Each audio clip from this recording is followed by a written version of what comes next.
मसीह यीशु के कादिर पाक और जलाली नाम में आप सबको आज सुबह का बहुत बहुत सलाम।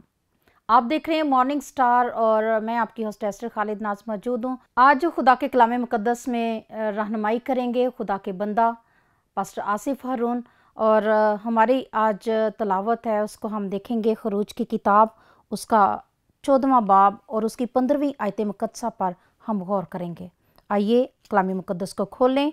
आज हम अपनी रहनुमाई के लिए हम देखेंगे खरूज 14वां बाब उसकी 15वीं आयत मुकद्दसा। खुदावंद के कलाम में यो लिखा है, और खुदावंद ने मूसा से कहा कि तू क्यों मुझसे फरियाद कर रहा है, बनी इस्राएल से कह कि वो आगे बढ़े। खुदा के पाक कलाम के पढ़े और सुने जाने पर खुदावंद की बरकत हो, आमीन। आइए अपने सरों को झुकाएं, हम दुआ करेंगे और दुआ में रहनुमाई खुदा के बंदा पास्टर आसिफ हारून करेंगे। बाप, हम तुझे जलाल देते और शुक्रगुजारी करते हैं, तू जो हर रोज़ हमें अपनी शबाहत से आसूदा करता और अपने कलाम से ताज़ा करता है। आज सुबह भी जब हम तेरे पाक रूह के वसीला से तेरे कलाम को सुनने को हैं, हम सब की मदद करना खुदावंद, और तेरा पाक रूह हमारी खूब रहनुमाई करे ताकि हम तेरे पाक मर्ज़ी में बढ़ते चले जाएं खुदावंद खुदा, और तुझ में मामूर रहें और तू जलाल पाए। यीशु मसीह के नाम से मांगते हैं, आमीन आमीन। जी पास्टर आसिफ। थैंक यू बाजी, गुड मॉर्निंग। और आप सब देखने वालों को भी यीशु मसीह में बहुत ज़्यादा सलाम, और खुदा आपको सलामत रखे। आप हर रोज़ हमारे साथ मिलकर कलाम में खुदा को सीखते हैं। सो आज सुबह जो रेफरेंस पढ़ा गया है वो है खरूज की किताब 14वां बाब और 15वीं आयत, जिसमें खुदा मूसा से कहता है तू मुझसे क्यों फरियाद कर रहा है। अब यहाँ पर हम देखते हैं कि खुदा के खादिम मूसा जो खुदा का बंदा है, खुदा का ममसू है, और ये वो खुदा का खादिम है जिसका चुनाव खुदा ने खुद किया है। बिल्कुल। जलती हुई झाड़ी में मूसा पर रूनमा होने वाला खुदा, मूसा के साथ बातें करने वाला खुदा, मूसा को फिरौन के पास भेजने वाला खुदा, और ये पैगाम देकर भेजने वाला कि मैं जो हूं सो हूं, तुझे भेजता है कि फिरौन से मेरी कौम को छुड़ा कर ले आ। बिल्कुल। मूसा खुदा के हुक्म के मुताबिक फिरौन के पास जाते हैं और फिरौन से कहते हैं कि खुदा चाहता है कि तू मेरी कौम को, बनी इस्राएल को छोड़ दे और उन्हें मुल्क मिस्र से रवाना कर। और वहां पर हम देखते हैं कि जब मूसा फिरौन के सामने खड़ा उससे बातचीत करता है और उसे खुदा का पैगाम पहुंचाता है। 4 मुफाहमात मूसा के सामने फिरौन ने रखी, यानी 4 तरह से उसको पेशकश की। बिल्कुल। और उन चारों तरह की जो पेशकश थी उनको मूसा ने रिजेक्ट किया, और खुदा ने उसके दिल को तैयार किया कि वो बनी इस्राएल को जाने दे। अब जब मूसा खुदा के बंदा बनी इस्राएल को मुल्क मिस्र से लेकर आए हैं और बहरे कुलजम के किनारे पर लाकर खड़ा कर दिया, तो जब हम इसी चैप्टर की 12वीं आयत से पढ़ें तो जरा पढ़ दीजिए क्या लिखा है यहाँ पर। क्या हम तुझसे मिस्र में ये बात ना कहते थे कि हमको रहने दे, कि हम मिस्रियों की खिदमत करें, क्योंकि हमारे लिए मिस्रियों की खिदमत करना बियाबान में मरने से बेहतर होता। तब मूसा ने लोगों से कहा, डरो मत, चुपचाप खड़े होकर खुदावंद के नजात के काम को देखो जो वो आज तुम्हारे लिए करेगा, क्योंकि जिन मिस्रियों को तुम आज देखते हो उनको फिर कभी अब तक ना देखोगे। खुदावंद तुम्हारी तरफ से जंग करेगा और तुम खामोश रहोगे। यहां पर हम देखते हैं कि खुदा चाहता है कि बनी इस्राएल रिहाई पाए, और जब वो कुलजम पर आ खड़े हुए और खुदा का बंदा मूसा जो उनको लीड कर रहा था उनके लिए हाथ उठा उठा कर दुआएं करता था, और उस वक्त से लेकर जब से खुदा मूसा पर जाहिर हुआ मूसा की दुआएं नहीं रुकी थी। बिल्कुल। मूसा की दुआओं में डिले नहीं था। मूसा ने कभी भी दुआ में ताखीर नहीं की थी। वो तहे दिल से खुदा के हुजूर दुआ करता और खुदा मूसा की दुआ का जवाब देता। और अब वो वक्त आ पहुंचा जब आगे भी मौत है और पीछे भी मौत है। बिल्कुल। बनी इस्राएल खुदा के बंदा मूसा के साथ बहरे कुलजम के किनारे पर खड़े हैं, वहां पानी है, और पीछे मुड़ के देखे तो फिरौन की फौजें हैं, और उनके दिल लरस गए और वो कांपने लगे और खौफजदा होकर उन्होंने खुदा के बंदा मूसा से कहा कि क्या मिस्र में हमारे लिए कब्रें नहीं थी? हमने तुझसे ना कहा था कि हमें मिस्र ही में रहने दे ताकि मिस्रियों की खिदमत करें? और हमारा अच्छा गुजारा चल रहा था, तो हमें मरने को यहाँ पर ले आए। अब हम आगे बढ़े तो पानी हमें डुबो देगा, पीछे जाए तो फिरौन की फौजें हमें मार देंगी। तो तू हमें बीच में लाके तूने हमें फंसा दिया है। और वहां पर मूसा ने अपनी कौम को एक तसल्ली दी है, और ये इतनी जबरदस्त कॉन्सोलेशन है, उनको कहते हैं चुपचाप खड़े रहो, स्टे स्टिल। और हो सकता है खुदा के बंदा मूसा ने, जैसे मतलब नॉर्मली ये होता है कि बच्चा जब कोई मिसचीफ कर रहा होता है तो मदर या फादर उसको देखते हैं तो उसको कहते हैं डोंट डू दैट। ठीक, बच्चा जब किसी बात में, पेरेंट्स बात कर रहे होते हैं और कोई बच्चा बीच में बोलता है तो अक्सर पेरेंट्स कहते हैं स्टे स्टिल। तो हो सकता है कि मूसा ने बनी इसराइल को बतौर बच्चे ट्रीट किया और उनको कहा stay still and see what God is going to do for you guys. उनको कहता है चुपचाप खड़े रहो और खुदा की निजात के काम को देखो। अब उनको तसल्ली देने वाला शख्स खुद तसल्ली नहीं पा रहा। बिल्कुल। और ये कैसी बात है कि एक शख्स किसी बात के लिए दुआ करता है और जब उस पर अमल करने का वक्त आता है तो वो खौफजदा हो जाता है। बहरे कुलजम जब दो हिस्सों में बट जाता है और उसमें से गुजरने का वक्त आ जाता है तो लोग डरना शुरू हो जाते हैं, और ऐसी सिचुएशन शर्मनाक सिचुएशन है। बिल्कुल ठीक। मूसा खुदा के खादिम बनी इसराइल को तसल्ली देते हैं, और तसल्ली देने के बाद शायद मूसा ने अपने दिल में या अपनी सोचों में खुदा के हुजूर दुआया अल्फाज उठाए होंगे कि खुदावंद हमारी मदद कर, खुदावंद तू कुछ कर, क्योंकि आगे भी मौत है और पीछे भी मौत है। उनको तसल्ली देने के बाद वो कुछ ना कुछ तो उसने खुदा से कहा, जिसके जवाब में खुदा मूसा को कहने लगा कि तू मुझसे क्यों फरियाद कर रहा है, क्वेश्चन मार्क। तू मुझसे क्यों फरियाद कर रहा है, क्वेश्चन मार्क। इसका मतलब है कि मूसा ने कोई ना कोई तो फरियाद की थी खुदा के हुजूर, वो यहां पर मेंशन नहीं है, लेकिन खुदा का जवाब इस बात की कामिल शहादत है कि मूसा ने बनी इसराइल को तसल्ली देने के बाद खुदा के हुजूर दुआ की, और खुदा ने कहा चुप कर जा, अब तू मुझसे क्यों फरियाद करता है, अब वक्त है कि तुम आगे बढ़ो। और बनी इसराइल से क्या है, आगे बढ़ो। अब कभी कभी होता ही है कि हम किसी एक बात के लिए दुआ कर रहे होते हैं और 6 महीने, 1 साल, 2 साल, 3 साल, 5 साल हम उस बात के लिए दुआ करते रहते हैं, और जब वक्त आ जाता है खुदा उस हमारी दुआ का जवाब देता है, उस काम को जिसे हम करने के लिए की तगोदो में होते हैं, हम दुआ कर रहे होते हैं, वो काम पूरा करने वाला होता है तो हम खौफजदा हो जाते हैं। बिल्कुल ऐसे ही होता है, हम अमल करने के लिए तैयार नहीं है। तो ऐसी दुआएं जो सिर्फ लफ्जी दुआएं हैं उनका कोई फायदा नहीं है जब तक उसमें अमल मौजूद ना हो। बिल्कुल, क्योंकि ये वक्त था अमल करने का, ना कि दुआ करने का। और मूसा फिर खुदा के हुजूर दुआ बुला फरियाद कर रहा है, फरियाद कर रहा है, और खुदा कहता है फरियाद ना कर, क्योंकि मुल्क मिस्र में से निकल आना ही बहुत बड़ा मौजज़ा था। ये बहुत बड़ा मौजज़ा है, उसकी गुलामी में से निकल आना, क्योंकि वो बादशाह जो पहले परमिशन ही नहीं दे रहा, और बाद में और खुदा ने वादा किया था उनके साथ कि मैं तेरे साथ साथ जाऊंगा। बिल्कुल बिल्कुल। ठीक, कभी वो बादल में, कभी आग के शैतून में उनके साथ साथ रहा है। और अब वो वक्त है जब वो खुदा पर ट्रस्ट करके आगे बढ़ते। हमारी जिंदगी में वो मौका आता है जब हम खुदा पर ट्रस्ट करके कदम आगे बढ़ाएं। बिल्कुल। एक नौजवान था, वो खुदा के हुजूर दुआ करता रहता कि खुदावंद मुझे इस्तेमाल कर, खुदावंद मुझे इस्तेमाल कर, खुदावंद मुझे इस्तेमाल कर।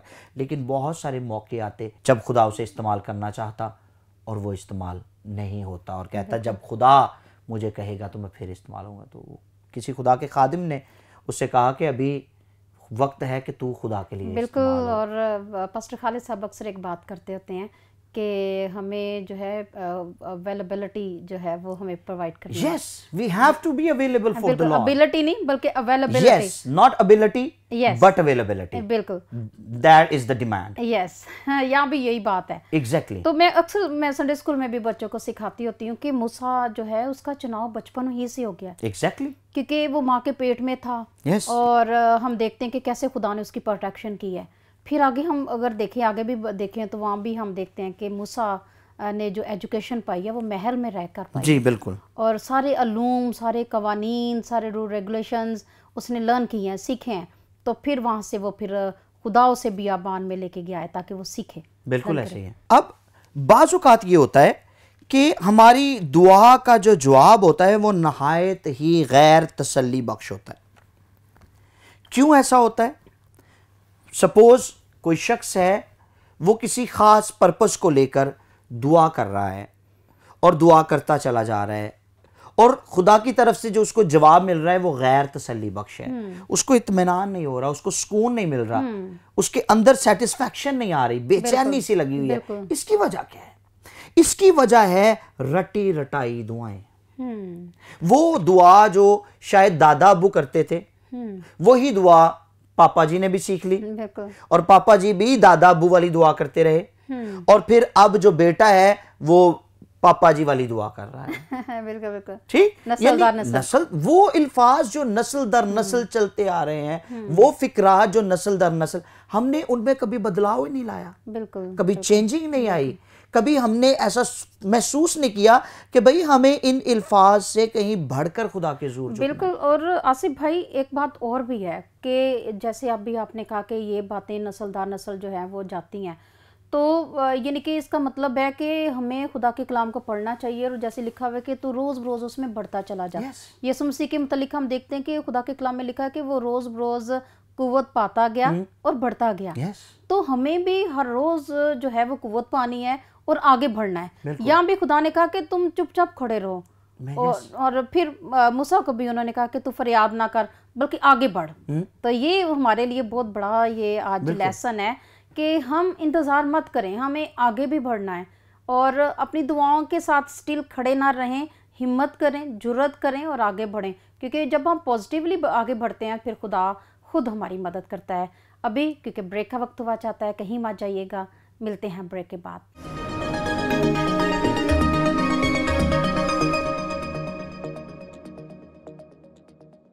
Welcome back. आप देख रहे हैं मॉर्निंग स्टार प्रोग्राम, और जाने से पहले हम गुफ्तगू कर रहे थे, बातचीत कर रहे थे कि हमें अपनी दुआओं में बदलाव लाना है, हमें नस्ल दर नस्ल इन चीज़ों को ट्रांसफ़र नहीं करना, बल्कि कलाम मुक़द्दस को पढ़ना है और इस पर अमल करना है, और रोज़ बरोज़ इसमें आगे बढ़ते चले जाना है। जी आसिफ भाई, आगे आप हमें क्या बता रहे हैं? जी बिल्कुल, मैं बात ये कर रहा था कि खुदा लफ्ज़ों में कैद नहीं होता, ना फिक्रात में कैद होता है।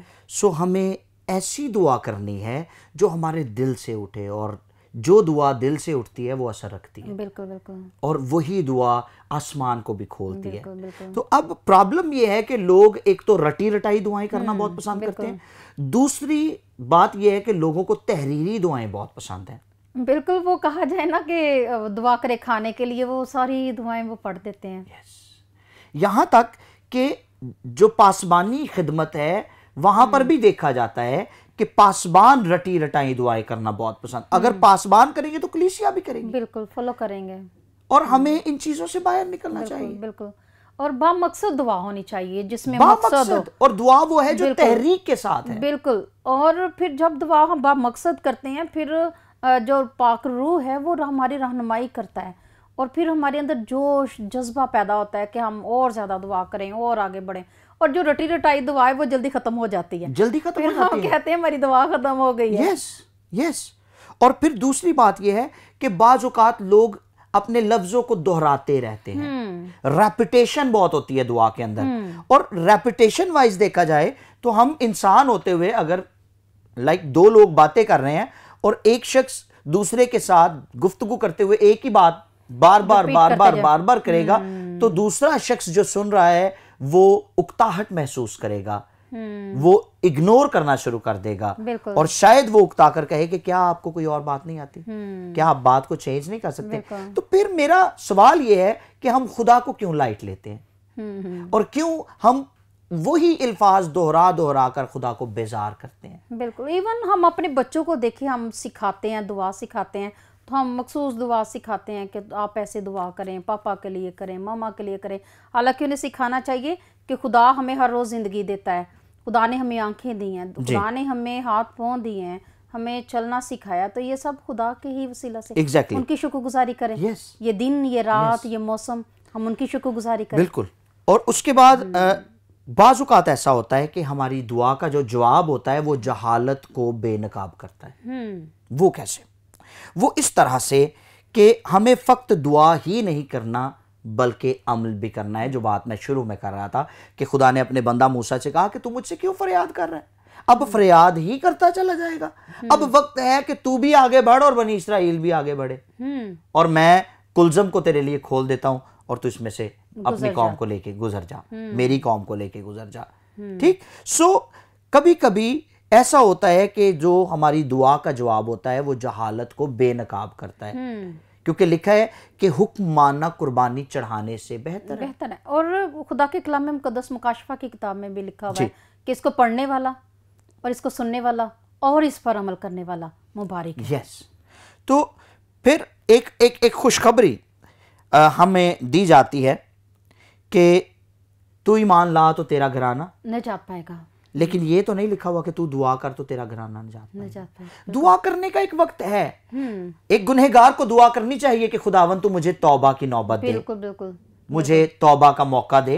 लेकिन जब मौका आ जाता है तो फिर उसको ये नहीं कहना चाहिए कि आज नहीं कल। बिल्कुल बिल्कुल ऐसे ही। वो एक शख्स था, तो वो जब बपतिस्मा लेने के लिए पानी में उतरा और खुदा के खादिम उसको बपतिस्मा दे रहे थे तो उसने बाजू बाहर निकाल दिया, और खुदा के खादिम ने पूछा कि आपने ये बाजू क्यों बाहर निकाला है? तो कहता है जी अभी मैं पूरा बपतिस्मा नहीं लेना चाहता, मुझे कभी कभी कोई जिस्मानी काम भी करनी पड़ती है। तो मतलब दुआ करने का जब एक मौका है, हम एक बात के लिए दुआ करते हैं कि खुदावंद हमारी जिंदगी में इस काम को तू मुमकिन कर दे, मेरी जिंदगी तब्दील कर दे, मेरे घराने को तब्दील। तो जब तब्दीली का मौका आता है तो फिर हम वापस मुड़ जाते हैं। कई दफा ऐसे होता है कि हम तौबा भी कर लेते हैं, हम बपतिस्मा भी ले लेते हैं, मगर फिर भी हम रिपीट करते रहते हैं हम गुनहगारों के लिए, हम गुनहगारों के लिए ये कर, हम गुनहगार। हालांकि खुदा ने तो हमारे गुनाह माफ कर दिए हैं, हमने तौबा कर लिया है, हमने पानी का बपतिस्मा ले लिया है, हम मसीह में शामिल हो चुके हुए हैं, तो फिर हम गुनहगार ना रहे बल्कि खुदा अपने बेटे के लहू से हमें धोकर पाक साफ करता है और अपने लायक बनाता है। और ऐसा उस वक्त होता है बाजी जब हम इस कंफर्मेशन को नहीं ले रहे होते अपनी जिंदगी में कि खुदा ने हमारी जिंदगी में काम कर दिया है। बिल्कुल बिल्कुल। और जब हमारे अंदर ये कंफर्मेशन नहीं हो रही होती तो फिर शायद लोग इस तरह से दुआ करते रहते हैं कि हम गुनहगार हैं, जबकि गुनाह करने वाले के बारे में लिखा है कि गुनाह करने वाला फिर गुनाह ना करे। बिल्कुल बिल्कुल। और रसूल खुदा के बंदा लिखते हैं कि उसने हमारे गुनाहों को अपने बदन पर ले लिया ताकि वो गुनहगार ठहरे और हम रास्तबाज हो जाएं। yes. और हमारे गुनाहों की खातिर वो गुनहगार बनकर हमें अपनी रास्तबाजी दे गया। तो जब उसने हमें रास्तबाज ठहराया तो हम कौन होते हैं अपने आप को गुनहगार कहने वाले? क्योंकि उसने हमें रास्तबाजी के लिबास से मुलब्बस किया है। yes.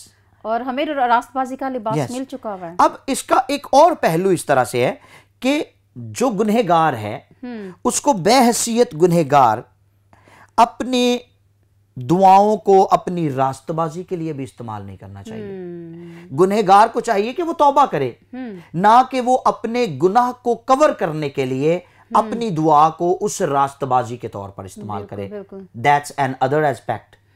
जैसे हम लूका की इंजील पढ़ते हैं तो उसके 18वें बाब की 11वीं और 12वीं 2 आयत आप प्लीज मेरे लिए पढ़ दीजिएगा। मुकद्दस लूका की इंजील उसका 18वां बाब है और उसकी 2 आयत हैं 11वीं और 12वीं। खुदा के कलाम मुकद्दस में हम देखते हैं लिखा है, फरीसी खड़ा होकर अपने जी में यूं दुआ करने लगा कि ए खुदा, मैं तेरा शुक्र करता हूँ कि बाकी आदमियों की तरह जुल्म, बेइंसाफ, जनाकार या इस मसूल लेने वाले की मानद नहीं हूँ।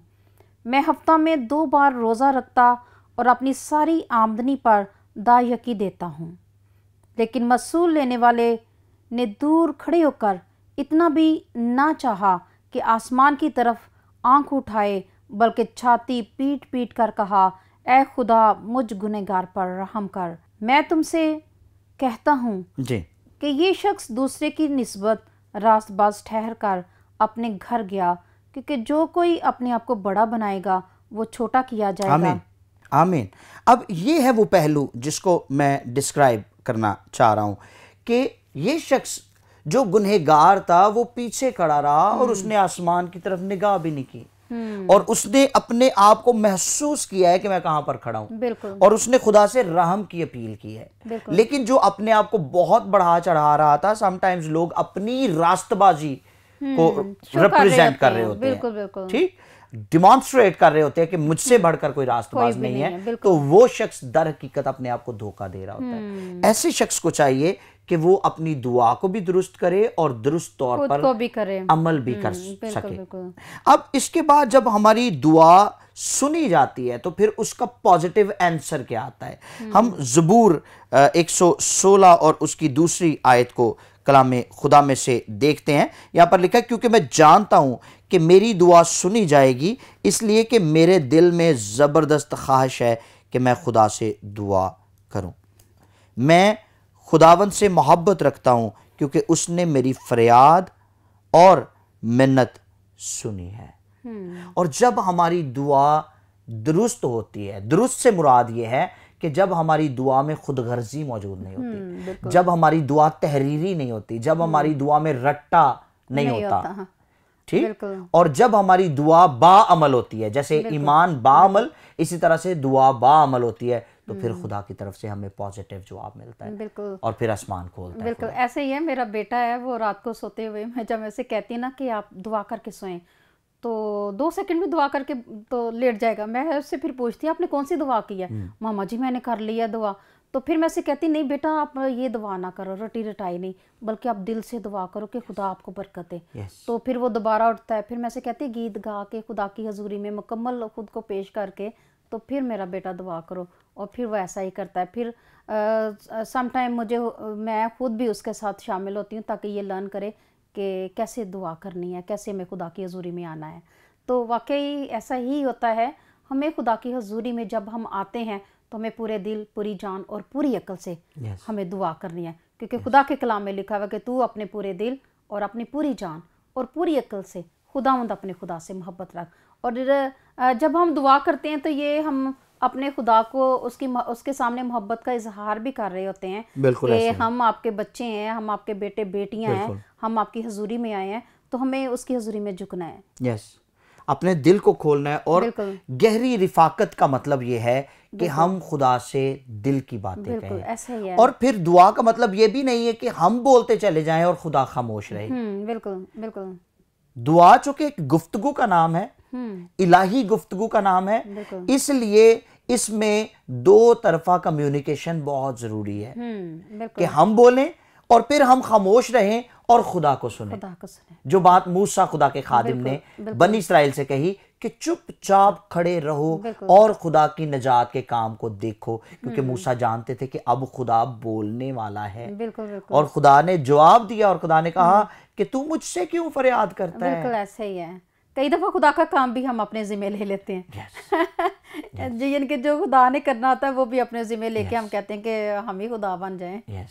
तो खुदा दर हकीकत ये चाहता है कि हम खुदा से कहें भी और खुदा की सुने भी। लेकिन आज प्रॉब्लम ये है कि खुदा को कहने वाले तो सब हैं, खुदा की सुनने वाले बहुत कम हैं। और कलाम खुदा में लिखा है जिसके कान हो वो सुने कि रूह कलीसियाओं से क्या फरमाता है। बिल्कुल बिल्कुल। सो रूह कहना चाहता है, खुदा बाप कहना चाहते हैं, यीशु मसीह खटखटाते हैं, वो कुछ कहना चाहते हैं, लेकिन अफसोस है कि आज कलीसिया सुनने के लिए तैयार नहीं है। बिल्कुल। आज का कलाम जो है वो ईमानदारों के लिए है। ईमानदारों को ये सीखना चाहिए कि हमें कैसे दुआ करनी है और खुदा की आवाज़ को सुनना है। और जैसे आप कह रहे हैं कि हम खुदा को मौका ही नहीं देते कि खुदा हमसे बातचीत करे, हमसे कलाम करे, और हम अपनी ही कहे जाते हैं। तो बहुत ज़रूरी है कि हम उसकी आवाज़ को सुने, और जब हम उसकी आवाज़ को सुनते हैं तो यकीनन हमारे लिए रहनुमाई होती है, हमारे लिए बरकत होती है। और मैं इस तरह से कहता हूँ कि अगर कोई शख्स 10 मिनट खुदा के साथ बात करता है तो अगले 10 मिनट उसको चाहिए कि वो खामोश हो जाए। अगर कोई शख्स आधा घंटा खुदा के साथ गुफ्तगू करता है तो फिर अगला आधा घंटा उसे खामोशी में गुजारना चाहिए ताकि वो खुदा की स्टिल स्मॉल वॉइस सुन सके। बिल्कुल बिल्कुल ऐसे ही है। और इसका क्राइटेरिया ये है कि जब हम खुदा के हुजूर दुआ करते हैं तो दुआ करने के लिए हमें सबसे पहले कोई कोजी प्लेस चाहिए, ऐसी जगह पर जहां खामोशी हो, जहां पर बाहर से कोई शोर ना आ रहा हो, किसी तरह से कोई डिस्टॉर्शन ना हो। और जब हम उस कोजी प्लेस में बैठते हैं तो वहां पर बैठने के बाद फिर एक और शोर होता है, और वो हमारे अंदर का शोर होता है। बिल्कुल, जैसे खुदा के कलाम में भी लिखा हुआ है कि यीशु मसीह ने जब दुआ करनी होती थी वो हमेशा एक ऐसे पहाड़ पे जाते थे, पहाड़ पे जाते थे और एक ऐसे मकाम पे जाते थे जहाँ पे तन्हाई हो, Yes. जहाँ पे शोर ना हो, Yes. और बिल्कुल वो। और यीशु मसीह दिन के वक्त बाप के कदमों में नहीं गुजारते थे। दिन जो था यीशु का, वो इंसानों के साथ गुजरता, खिदमत में गुजरता था। खिदमत में गुजरता। और रात पहाड़ पर इसलिए गुजरती कि उस वक्त लोग सो जाते, बिल्कुल, हर तरफ खामोशी होती, बिल्कुल ऐसे और ही फिर यीशु खुदा के कदमों में बैठते और खुदा बाप से बातें करते। बहुत ज़रूरी है कि हम उसके कदमों में अपनी ज़िंदगी को गुजारें, क्योंकि वही राह, हक और ज़िंदगी है। वही राह है, वही रास्ता है और वही हक है। हमें उसकी राह पर चलना है और हक बात को समझना है और परखना है कि हमने क्या करनी है और किस तरह करनी है, किस तरह खुदा हमसे चाहता है कि हम उसके नाम को जलाल दें। हमें दुआ करनी है रूह और सच्चाई के साथ, क्योंकि खुदा ही हमारी दुआओं को सुनता और उनका जवाब देता है। हमें सच्चे गवाह बनना है ताकि उसके नाम की गवाही दें। आइए अपने सरों को झुकाएं, हम दुआ करेंगे और उसकी हजूरी में हम झुकेंगे, अपने आप को पेश करेंगे। आप भी मेरे साथ शामिल हों, जो बीमार हैं, जो बेरोज़गार हैं और जो दुआ करना चाहते हैं रूह और सच्चाई के साथ, वो भी झुकें, ताकि हम जैसे आज हमने सीखा है वैसे हम आज खुदा से उस रूह को हासिल करें, उस सच्चाई को, उस तरीके को जो खुदा हमसे चाहता है कि हम उसकी आवाज़ को सुने। हम उसकी हजूरी में झुकते हैं। आइए अपने सर को झुकाएं और खुदा के खादम, खुदा के बंदा दुआ में रहनुमाई करेंगे। हमारे प्यारे आसमानी बाप, हम तुझे जलाल देते और शुक्रगुजारी करते हैं तेरी मोहब्बत के लिए। खुदावन, ज़बूर नवीस फरमाता है कि अगर खुदा मेरा मददगार ना होता तो मेरी जान कब से आलम खामोशी में जा बसी होती। सो तेरा शुक्र हो खुदावंद खुदा कि तू हमारा मददगार है और तू हर रोज़ हमारी फ़िक्र करता और हमारा बोझ उठाता है, और फिर तू हमें अपने कलाम से आसूदगी देता है खुदावंद खुदा, ताकि हम तेरे कलाम में बढ़ें। शुक्रगुजारी करते हैं आज की सारी खूबसूरत बातों के लिए जो यकीनन तेरे पाक रूह की तरफ से थी। और हमने सीखा कि हमें दुआया जंगजू बनना है, हमें सीखना है कि हमें किस तरह से दुआ करनी है, और फिर जब वक्त आता है उस दुआ की एग्जीक्यूशन का और उस पर अमल करने का और अपने मुआवजे को ले लेने का, तो खुदावंद हम किसी तौर पर पीछे खड़े ना रहें, बल्कि बढ़कर आगे बढ़कर हम अपनी खुशहाली, अपनी बरकत, अपनी शिफा और मुआवजे को रिसीव करें और तुझे जलाल मिले। इसी तरह खुदावंद वो बहन भाई जो इस वक्त हमें देख रहे हैं, तू इन्हें बरकत दे, और इनमें से अगर कोई बीमार है, खुदावंद लाचार है, परेशान है, यीशु मसीह के नाम से हम दुआ करते हैं कि हर तरह की मायूसियां चली जाएं, वसवसे चले जाएं, यीशु के नाम से परेशानियां खुशी में बदल जाएं, और खुदावंद जिंदगियों में बड़ी रौनक और बड़ी खुशहाली आए और तू जलाल पाए। कसरत की बरकत दे, मसीह के पाक और फतेहमंद नाम से मांगते हैं, आमीन। आमीन, आमीन। मैं ईमान रखती हूँ आज आपने कलाम के वसीला से बरकत पाई है। आप मॉर्निंग स्टार प्रोग्राम को बहुत शौक से देखते हैं। God bless you. देखते रहें मॉर्निंग स्टार।